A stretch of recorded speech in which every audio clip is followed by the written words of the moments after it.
how to fix link direct open on browser problem. So if you want to fix link direct open on browser problem, then what you need to do is you just need to simply open up your setting. Under settings, you need to scroll down and go with apps.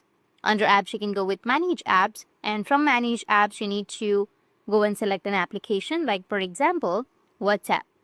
After selecting WhatsApp, now here on the bottom, you may have open direct links option. But if you don't find that option right here, in some devices, you may have that option right here. But if you don't find it, you can just go back.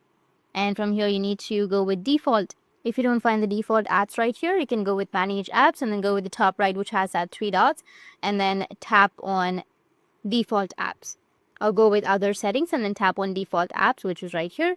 Now you need to scroll down and go with opening links. Under opening links, you need to go and select the application. Like for example, I'll go with WhatsApp, tap on it, and then here it says open supported links. You need to tap on it and select open.